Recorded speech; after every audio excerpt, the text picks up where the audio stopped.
So you said I do a lot of Apple II stuff, and one thing I've done a lot recently is demakes of old games for the Apple II. And so this first started out, I for some reason took Kerbal Space Program, made a version.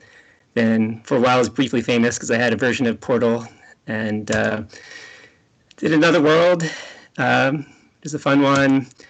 Recently worked on Monkey Island. This one's not a full game. You can't play the full thing, but it's just enough to walk around Melee Island and poke around and all that. But the thing that sort of inspired this talk was some work I did this summer, Myst. So the 1990s sort of click adventure, not adventure, but a puzzle game, Myst, where you walk around an island, clicking on things, trying to solve a mystery of this guy who can write magical books you can link through and all that. So if you were around back then, it was one of the more popular games back then. I think it really popularized the use of CD-ROMs, sold millions and millions of copies and all that. So yeah, I went and took Myst and ported it to the Apple II low-res graphics mode. And you can download it. It's fully playable, all the ages, all the endings straight through. It's written in 6502 assembly language. The graphics, I hand did them all rotoscoped, meaning I took a screenshot and then I sort of traced over to get the images. And they're low res, that's a 40 by 48 display on the Apple II, 15 colors. You might say that's a weird amount. It turns out the two grays on the Apple II are the same, so you only really get 15 colors. And I managed to squish it down so it fit in only 340K floppy disks. And I'm not going to be mostly talking about today. Today I'm going to mostly talk about getting optimal disk speed on this. But I did this summer at Kansas Fest give a talk more about how the game was actually made. So you can actually go look at that if you want.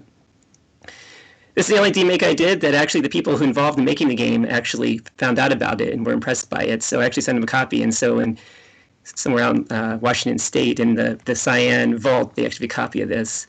And then down here you can see, I did it, but then I also did a playthrough and actually submitted a speed run for it. So I have the first place speed run of this game. So you can go out and try to break it, I guess. It's Unreal Hardware. The guy validating the speed run thought it was hilarious. It's the first one he's ever seen where you have to actually swap floppy disks halfway through as part of the speed run. And so you could probably actually get about half the time on this. I only did it a few times.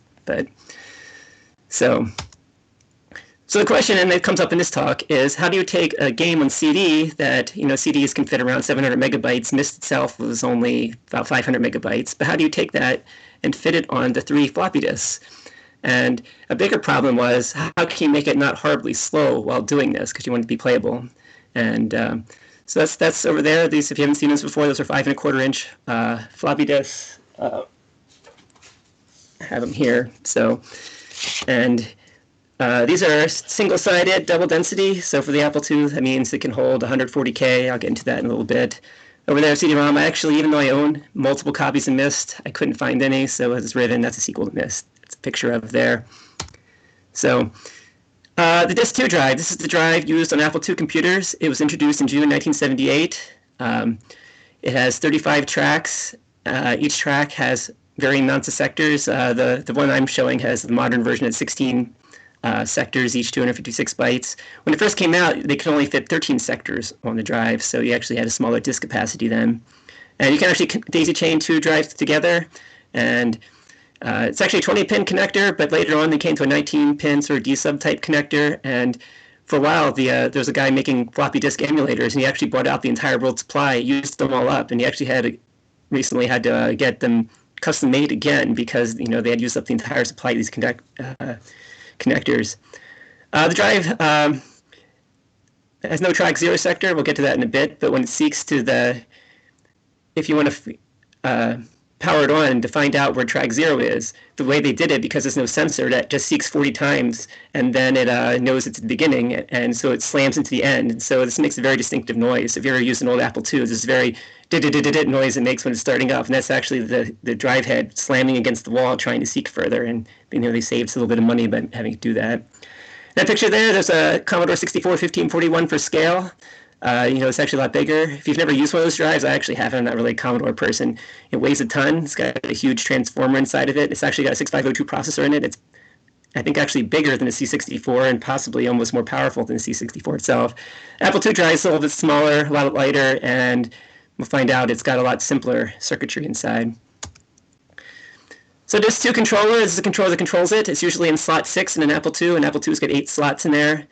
Careful, the original one, the connector is not keyed, so it's very easy to plug it in one row off, or when you plug in the connector, and if you do that, it'll explode one of those 7400 series chips there.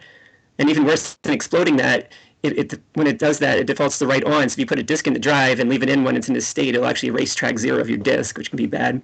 So Steve Wozniak, the co-founder of Apple, he famously spent Christmas of 1977 making this disk drive, and he got it down to 8 chips. For comparison, you can see there's only 8 chips on that DOS2 interface card. Down below is what a couple of years later the IBM PC floppy controller card came out, and you can see it's not the scale there, but it's got 3 times the number of chips. And Wozniak was famous for optimizing these things.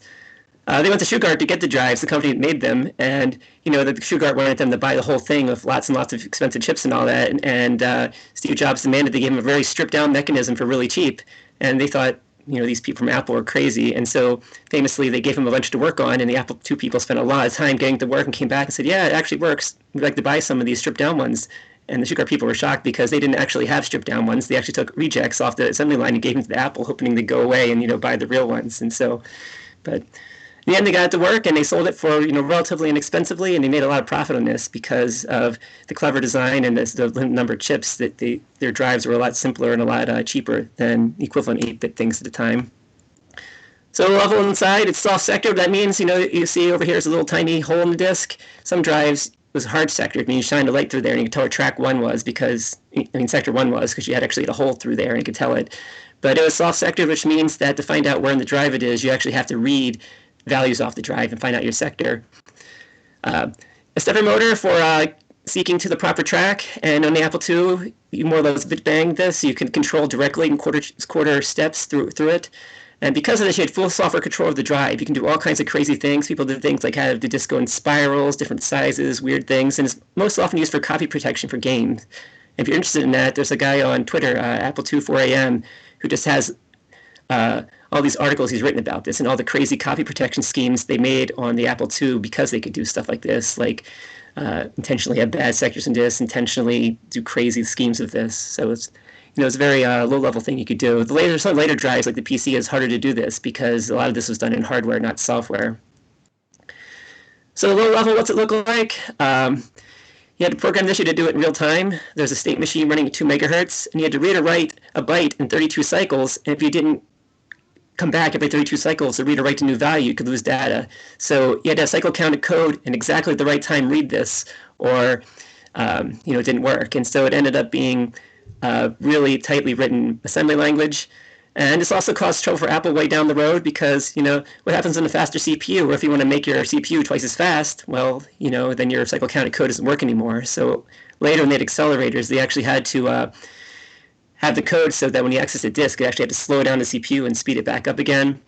Other problems like interrupts, like what do you do? So you had to disable interrupts while this is happening. Earlier versions of the operating system didn't do this, and so you could corrupt your disk if you had interrupts, but later they had it. But it means if you're trying to play music or something like that, it's playing with interrupts. If you try to have a disk, you can't have a disk access at the same time. You'll get skipped because it'll turn interrupts off. It also makes it difficult to run code in the background. So if you're trying to do a fancy demo and have it load from disk while you're displaying, it's really not easy or possible to do that. And a picture of the side there is when they've been the 4am group, 4am guy I mentioned before, they're doing a project where they're trying to back up every Apple II disk ever made. And to do this, copy protection and all, they have to scan the disk for flux. So just getting the bits isn't enough. You actually just get the actual on the disk, the plus and minus, the south and north magnetic poles there. And so they actually have the scanners they can put in the drives, scan them. And so this is the game Load Runner, what it actually looks like. If you could see the magnetic fields on the disk, that's what it would look like. So out of the boot, the original Apple II, it wasn't have support for the drive and ROM, so you put it in, you boot it up, and it boots the assembly language monitor, and you actually had to type this 6300G program to jump into the I/O space and run it. Later, they came out with the Auto Start ROM, which was actually smart enough that it could search the slots for a disk drive and jump to it automatically. And when it boots, it loads track 0, sector 0, which is 256 byte sectors. It loads it to address 800 in hex in 6502 land, $ means hexadecimal. And then it jumps to address 801, so it skips the first byte, and then it runs. The first byte, you can actually put an optional number that says how many sectors to load. Usually, almost always, that's 1, but you can actually do it otherwise. And then jumps to that code then, and then from then, it's up to you to wherever your code you wrote or your operating system to load the rest. You do have to manually turn off the floppy motor or else it stays on. So if you're writing a one-sector game or demo, you still have to, unless you don't mind the disk drive running constantly, you have to take a couple bytes and turn that off, but then it loads the second stage. So the layout, this is some low-level math type stuff, but it's 6+2 GCR encoding. So each bit, but you can't have multiple 0 bits in a row on the disk, because if you do, the disk can lose sort of sync of where it is because there's just so many zeros. There's no one starts and one ends. So because of this, the bytes you write to the disk, they need to have at least a high bit set and only one pair of consecutive zeros. And there's a lot of math and tables and all this, but ends up meaning there's 64 valid values you can write disks. And a special some values of special FF that use to sync up, and if you have FF with a special 2 zeros after it, no matter when the disk starts reading, it can eventually sync up within 4 bytes. It can sync up to where it is and then know where it's going and automatically sync up. And some of these other special addresses, D5AA96 has being an address there, then on disk it has the address, that there, the volume, it tells you the track and sector you're on, and then a checksum. And then there's a gap to give it time to process this, and afterwards the data follows. It's D5AD, and then it's got 342 bytes. And these 342 bytes get converted into 256 bytes in a sector because, when you actually read them. But it has to, you can't just store it as just the raw bytes because, you know, they don't meet the rules about how many zeros and ones you can have and stuff like that.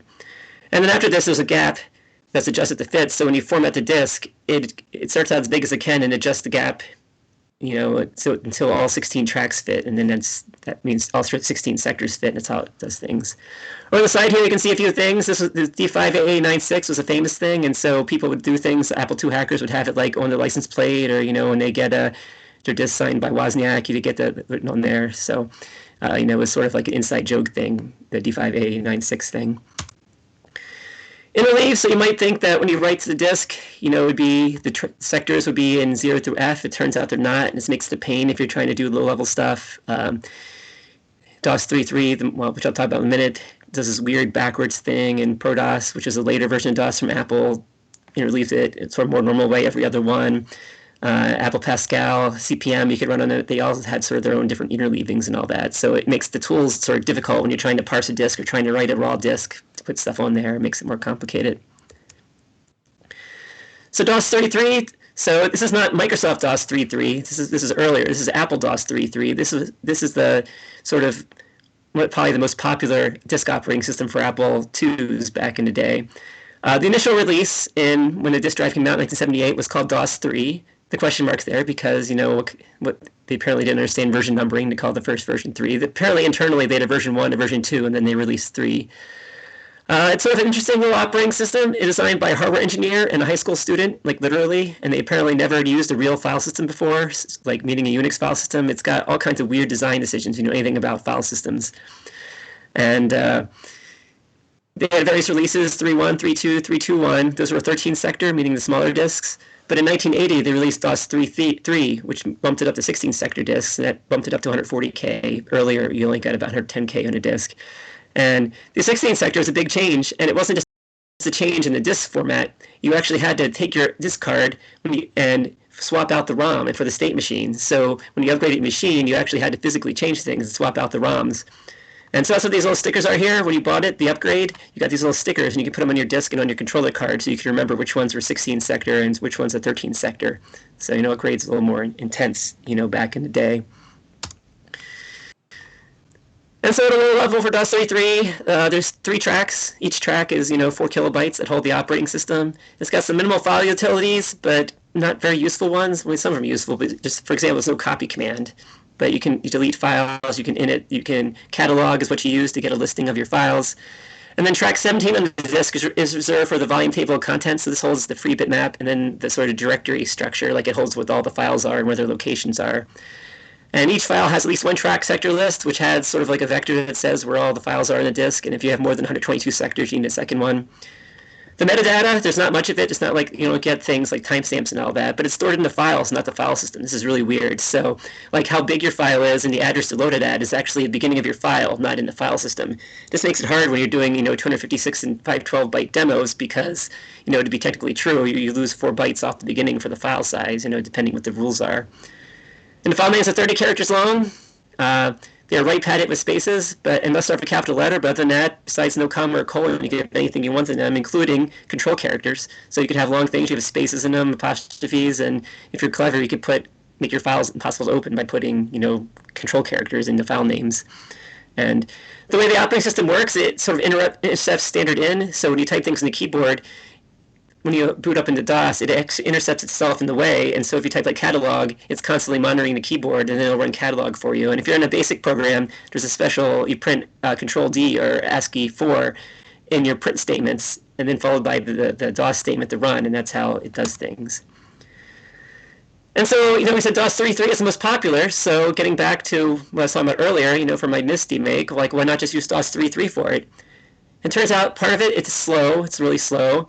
It takes up 4 tracks, so 16K of disk space. So if you're trying to fit, a lot of data into this disk, you're wasting it all if you have that much of it, 10% of the disk. Also, DOS, when it's running in memory, in resident memory, it takes from address 9600 to BFF, so over 10K of RAM, which if you only have the lower 48K, or like say an Apple II Plus, that's a lot of your RAM.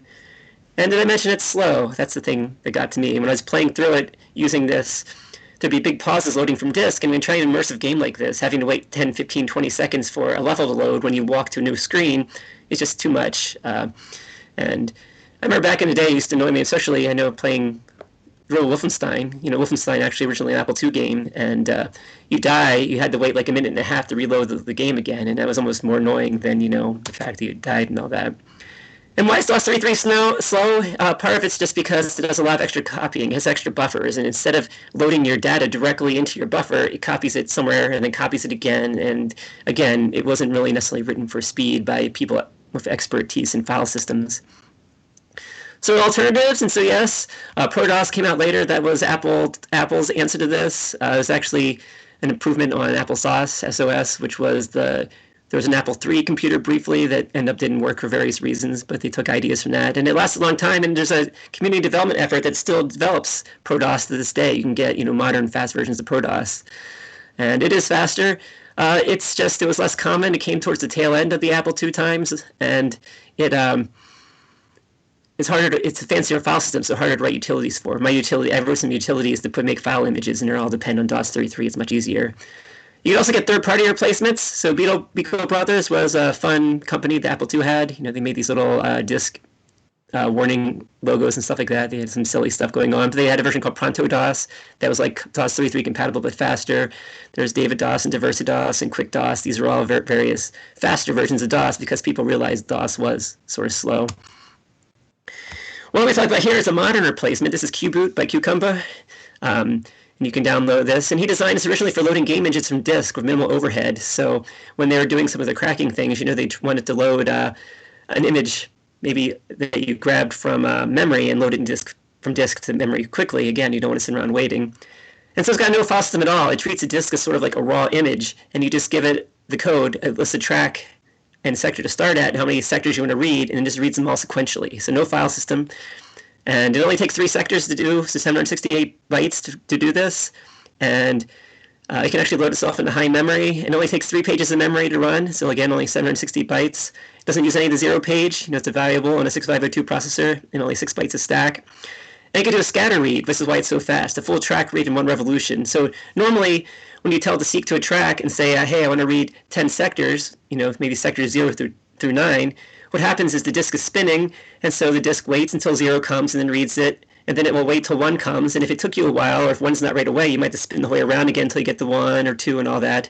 What this code does is it starts reading, and it says, I want to select sector 0 to 10, or 0 to 9. It reads, the first one gets 5. It's like, well, I'll just read it, and I'll stick it in slot memory where 5 should be. And then if the next one's 7, I'll say, well, I'll grab that, and I'll stick it in 7. And because it can do this, it only takes 1 revolution. It can get all the sectors instead of having to, do them one by one. So we'll get back to that in a little bit. So when I was doing research for this, I mentioned 4am before. He's been looking at every single DOS Apple II game around, and he often mentioned his little write-ups on how people were cracking the copy protection, that they use modified RWTSs. So that's RWTS is a read-write track sector. It's the routine you use to read a disk2 drive. And he always said they modified them. So I asked him, did they modify them for speed, or they just modify them to make it harder to make illegal copies of the software? So according to him, it's very few speed improvements. It's almost always for copy protection. He said later on, Roland Gustafson, who worked for Broderbund in the end, he made a fast 18-sector RWTS, so Prince of Persia uses this. And what the 18-sector one means, instead of the 16 sectors we have for the 40K drives, disks, he made a way to fit 18 in and actually fit extra room on the same size disk. And so it's really clever, but it's really hard. It means, though, if you're trying to, make a copy of Prince of Persia, unless you can do exact disk copy, it's nearly impossible because it just won't fit on the normal disk formats.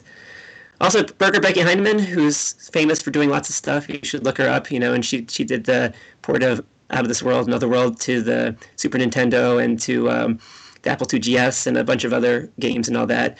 She also had a custom RWTS that could load tracks and apparently just as fast as the Qkumba's stuff. But other than that, most of the games, they weren't optimized for loading quickly from disk.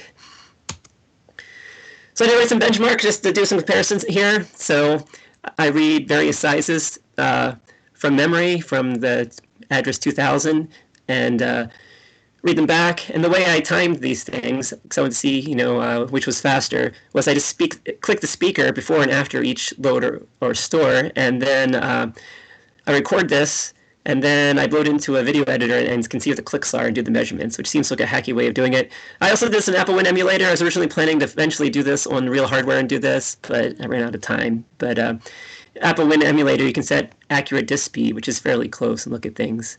So I just wanted to see which of these various methods would be the best. And running these benchmarks are not really that great, so don't take these as exact measurements. Various issues on the Apple II, when we start reading from the disk, it has to spin the drive up to a constant speed before you can start reading it. And so usually you're supposed to wait 1 second before you actually start reading. So a lot of these measurements, some of them I subtract them out to be consistent, but you have to remember that it's always going to take at least 1 second before it starts reading stuff. Depending on your disk layout, your sectors, varying by the OS, it's not a fair comparison because depending on how much it's to seek, it might not be fair. And having to seek to a new track, when it goes to the next track, it takes some time. When your track starts reading, if you want to read sector 0, depending on, you only have a 1 in 16 chance of that being under the drive head. So again, there's some issues with that. One thing about the drive that makes some of this fair is it has constant angular speed, so it spins at 300 RPM. So the outside and inside, it doesn't matter. It takes the same amount of time to read stuff, even on the outer inner tracks. Things like CDs, they actually vary the speed depending on where you are on the disk. But with this does not an issue. Just quickly, I mentioned the benchmark to DOS3.3, PronoDOS, ProDOS, and Qboot.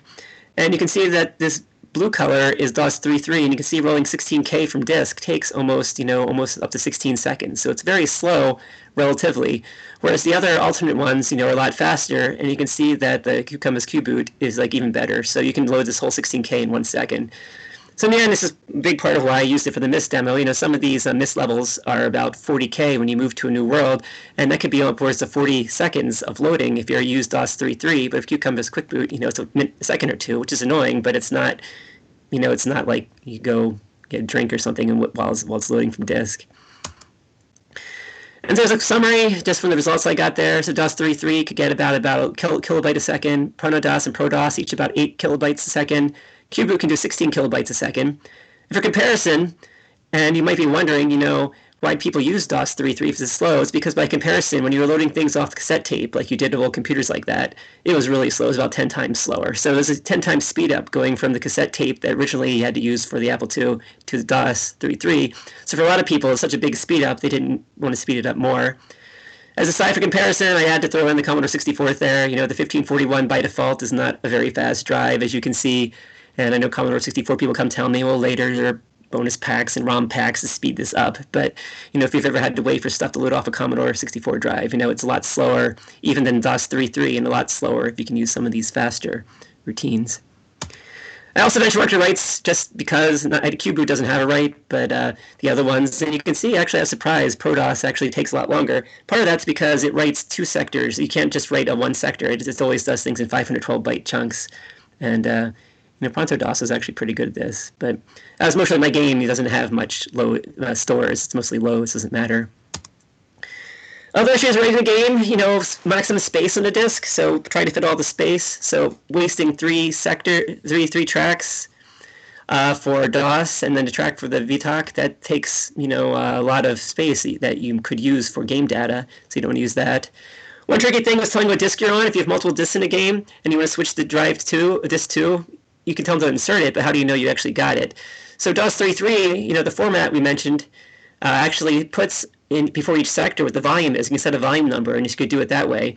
The problem with that is if you're using an emulator, the disk format for Apple emulators, they left that out. So you can't, even though actual disks will have this number, and you could put different values for different disks, the emulators can't have it. So if you ever want your game to be playable in an emulator, you can't count on that. I mean, and the way my game does it, it just reads the boot sector whenever it thinks you change disks, and the boot sectors, for the other disks say things like insert disk 1, 2, 3. You just look for that 1, 2, 3, and that's how you know how it is. It doesn't mean you have to seek the beginning and do an extra read, though, when you switch disks. The other thing I had to worry about was writes for the save games. I'll get that in a minute. So the progress for the game, I first used DOS3.3 just because of the tools, and it's easy to set up. I then moved to the Fast Loader 6 or RTS. This was another thing done by Qkumba, which still uses the DOS3.3 file system, so all the extra space on it, but it was just faster. And the DOS didn't have to load in the memory, so you didn't waste the 12K of memory and all that, and had custom contact routines for doing it. So it was good, but it was still slow. And you might say, if Qkumba wrote it, how could it be slow? But it's because it's still, since it used the DOS3.3 format with the files and having to follow the track sector list, you still had to do, for every load, you had to do a bunch of seeking around the disk and getting things together. It wasn't consecutive, and so it could still be slow. So in the end, I settled on using Qboot. It's faster, lower memory footprint, and all kinds of good things like that. I had to modify it a bit because it was designed for loading just one big chunk from disk at a time. I modified it so that it would actually seek, so you could actually load data and then come back and tell it to load different data and that. And also add code to start the disk motor and wait a second, just because it didn't have that. Some of the other things, when they actually, like ProDOS and DOS are smart enough that if you're doing a bunch of reads in a row, it can tell if the disk drive's still spinning and then just leave it on, and you can sometimes take advantage of that. I also had to write a utility to put the data on or make a raw disk image because I didn't have one of those. I had to manually lay out the files. There's no file system, so you have to sort of track out yourself where things are and manually put them in the right tracks and sectors. As save games, they're on all on disk 1, and for disk 2 and 3, if you put the disk in and try to boot from it, it'll tell you insert disk 1 to start. So writing, I said I wanted to have save games. So how do you write if there's no real file system? So luckily, the save games for Myst doesn't actually have a lot of state. You can fit it in on 256 bytes. So it's a matter of reusing the seek code to just seek the track 1 and then just write a sector, and you can seek to that, and it's okay. This code, again, came from Qkumba. He called it this. It was a Prince of Persia write code. He actually, when he was hacking around Prince of Persia, he came with a thing that could just write a sector, and so I did that. It's sneaky because there's not much free RAM when the game's running, so it actually, in preparation to do the save game, it copies it from the 0 page to the graphics memory and then does some manipulation. It has a couple tables. Again, for writing to Apple II, you have to write those 64 bytes that have the special encoding. So they have what's called a nibble table you have to generate, and then generates proper nibbles and all that. So it does all that in memory when you do a save, but it's on an off-screen graphics memory, so you can't actually see it happen. So in the end, the Myst game, if you wondered how it'll fit in memory, 0-page stack, the graphics, and so the entire booting disk code and actually more or less the entire game engine fit in 4K, and then you get 40K to fit the level data, and then the rest, is just the disk code gets various tables are just shoved in the various corners of the lower parts of memory. And then on the Apple II, I/O takes up 4K, and then you have 12K of ROM. You can swap that out on an Apple IIe, or if you have a language card, it's called a 16K expansion. And on the Myst game, that entire expansion just holds the one linking book sound effect in Myst. If you ever played it, there's a sound that makes you play through go through a book. And it's 12K sort of wavetable type sounds, and it takes up the entire language card just for that one sound effect. So disk layout, I was going to make this a fancy graph, but I ran out of time. But if you wondered the 3 disks that are in Myst, how big they are, where the various ages in Myst are. So the main Myst, the title and the opening music is here, and then the game itself. This is about as big as it can get, the 40K to fit in memory. And I actually could have, in the opening island, I could have a few more graphics. I just ran out of room. This is the library. This is the projector room. Looks like a dentist office. And then Dunny, when you go and see Atris at the end, and the underground generator. Channelwood, the one age you can go to with all the trees and the swamps, if you remember that one, that more or less takes an entire disk. It was, I shouldn't say a nightmare. It was a pain to draw all those trees and all the water, and it takes up, I had to split in 3 parts, the 3 levels, the ground level, the middle level, and the high level. It takes an entire disk. And then the last disk is Mechanical Age, Stone Chip Age, Cyclonic Age, and the crazy underground sub-puzzle, which you'll know if you ever had played through Myst, is sort of a pain. I wasn't going to implement it and put something sarcastic message there instead. But in the end, I actually did implement it. You can actually play through the whole game, including the annoying sub-puzzle. So the conclusion, so can you fit a lot of data onto Apple II disks, but not only that, but load them fast enough so that in a game, if you're trying to reload up to 40K of data when you move from one region to another, can you do that in a couple seconds rather than close to a minute? And so the answer is you just don't want to use DOS 3.3, the default DOS that came with the Apple II. So I guess that's all. So now if there's any questions, I'll be glad to take them.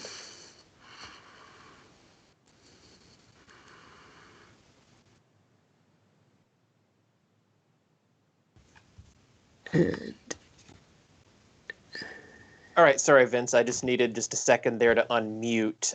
Can you hear me okay? Yes.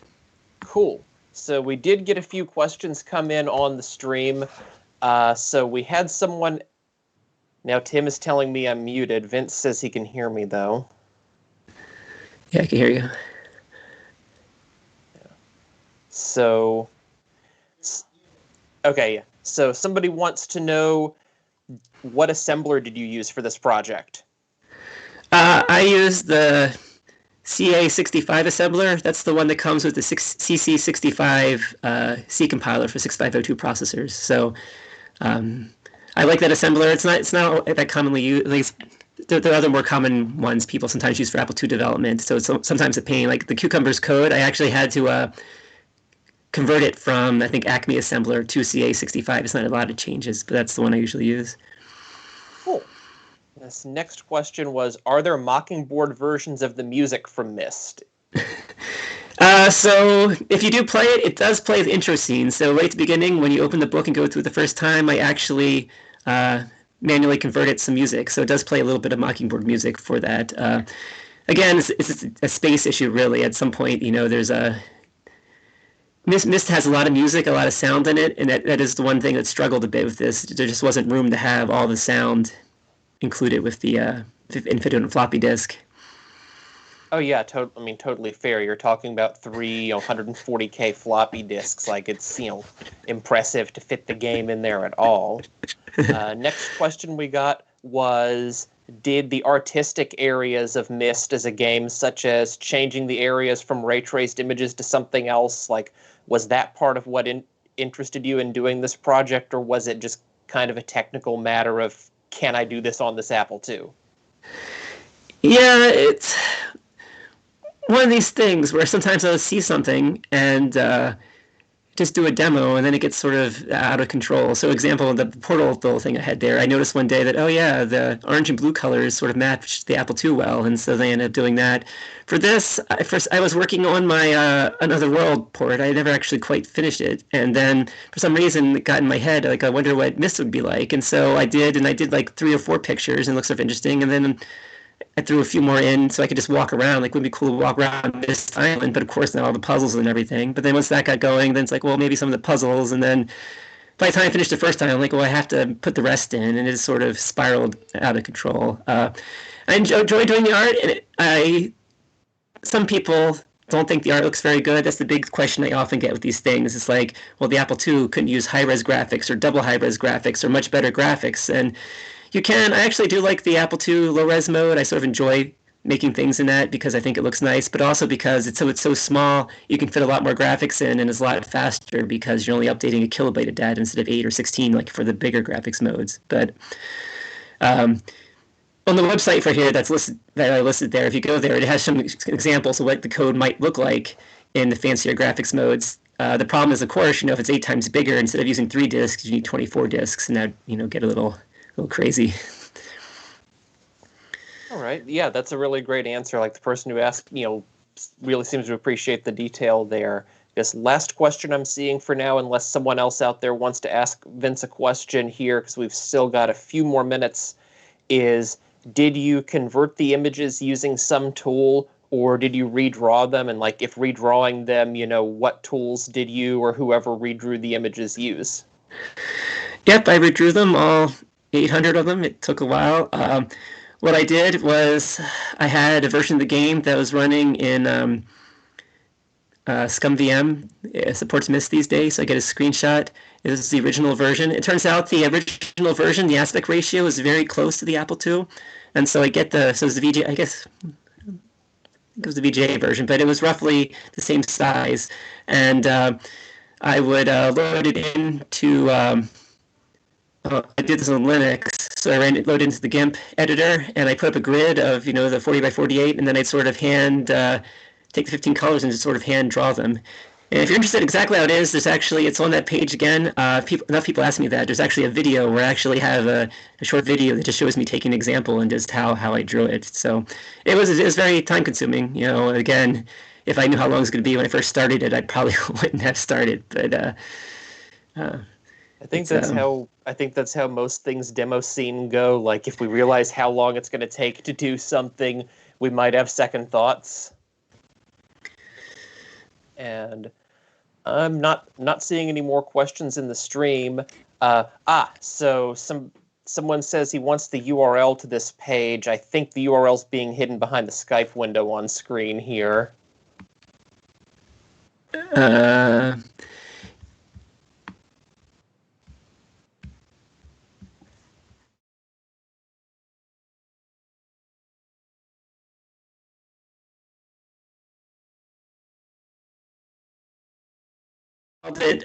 I was afraid at first, I wasn't sure. I didn't want to make something and get sued by them, so I actually, didn't call it Myst. But in the end, they seemed happy enough as long as I put a disclaimer on it. But it's sort of seeing somebody just wants to know, how do you manage time between being a university professor and doing things like this? Yes.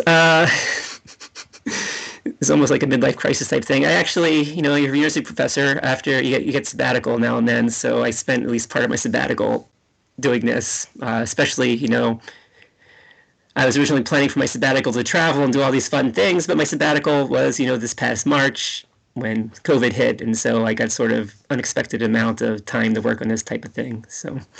Oh yeah, I think everybody, I think the one positive thing I can say about this year is that working from home and all the closures of stuff gave me a lot of time to catch up on my broken hardware repair backlog. There's finally some stuff from 2014 that I finally managed to get working. Yeah, I think that seems to be it for questions. So Vince, thanks again for the talk. A couple of quick announcements before we go on to our next part of the event. So there is a chat. We're on IRC, Freenode IRC, # Demosplash. If you don't know what Freenode or IRC is, you can just go to demosplash.org/chat. And next announcement, we are aware that the SceneSat stream appears to have gone down, yet somehow SceneSat is still streaming to Twitch. We apologize for that, but I guess announcing this on the stream doesn't necessarily do a lot of good. But if you just want to tell your friends who are complaining the stream is down, if you go to twitch.tv/SceneSat live, you should actually be able to see Demosplash. And so coming up next after the quick break here, you'll actually be right back with me here watching some DOS demos. Hopefully, since those DOS demos are nice and simple, they're not going to make my laptop cry, and we will all get to enjoy them. And that'll be all for now. Thanks again, Vince. Thanks.